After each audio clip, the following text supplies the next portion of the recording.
for subscribing to me, guys. And today we are reading A Cage Went in Search of a Bird. Keep subscribing to me, guys. For a very long time, a cage stood in the corner of an attic. It was surrounded by other discarded things, old suitcases, books, a guitar, a lamp. And how did the cage feel? It felt useless and unwanted. What good is an empty cage? It thought, I have to do something.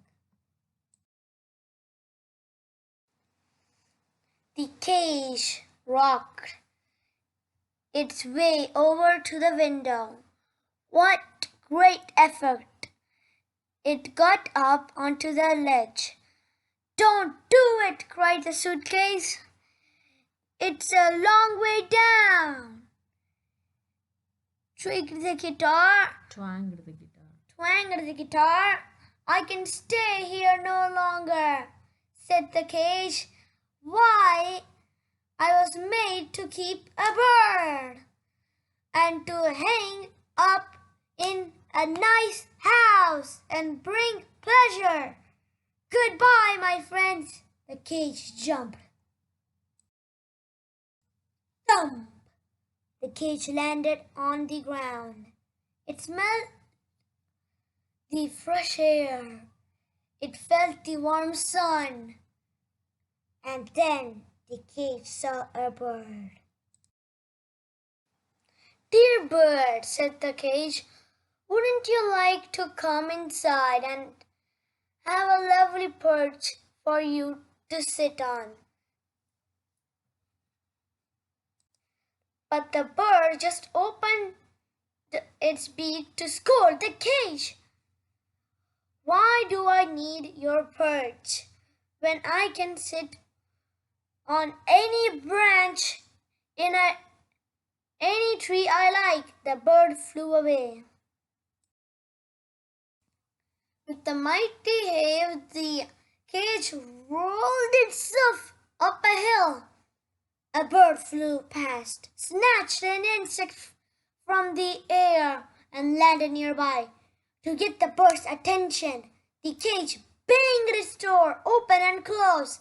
Dear bird, wouldn't you like to come inside? In here, you'll find all the food you want. The bird tilted its head back to swallow the insect. There's plenty to eat around here, said the bird, and when there isn't, I'll just fly somewhere else, like this. The bird flapped its wings and was gone.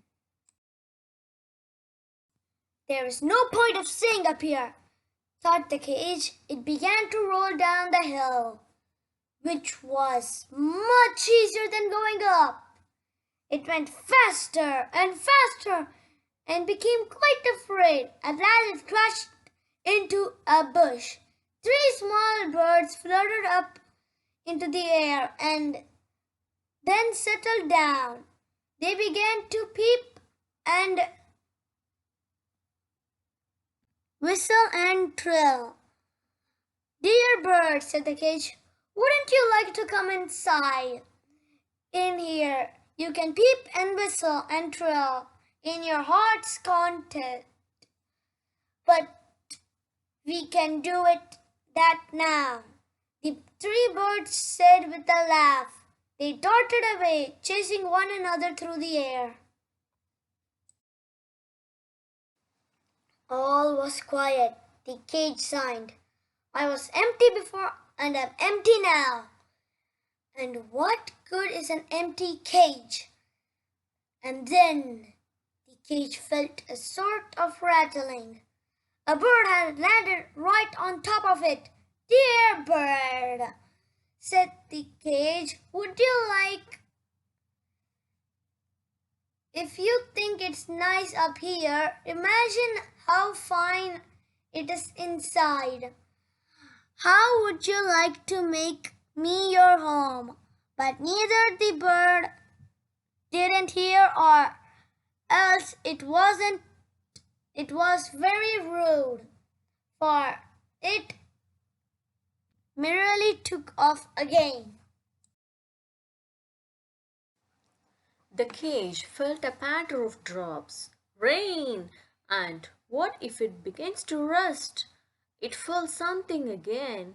Could it be? Yes, a bird had landed right on one of its fancy curls, of which it was so proud.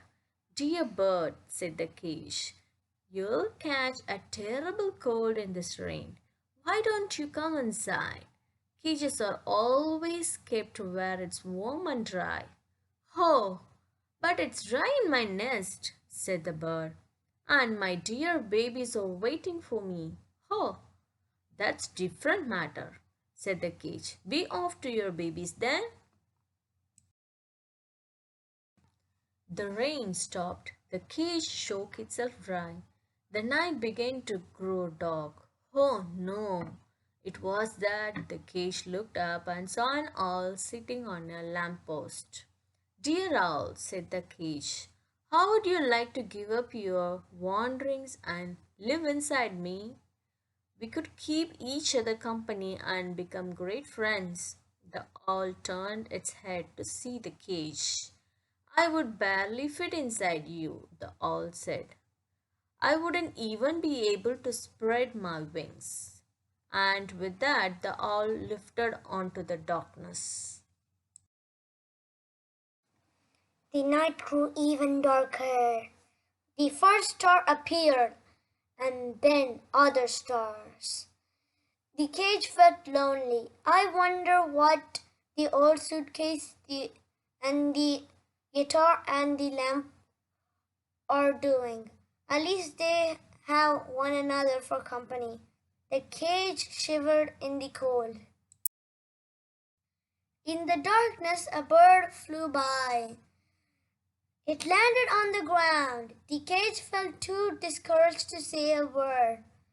But then the bird began to peep rather miserably. Dear bird, said the cage, whatever is the matter? What's the matter? Repeated the bird. I used to have a nice home with food and drink and a perch to swing on. Every day I sang for my master's pleasure. But why are you here? Asked the cage. My master didn't want me anymore, turned me loose, and now I have no home. I dashed here to there, afraid of every noise and shadow. No doubt I'll soon be eaten by a cat or die of hunger.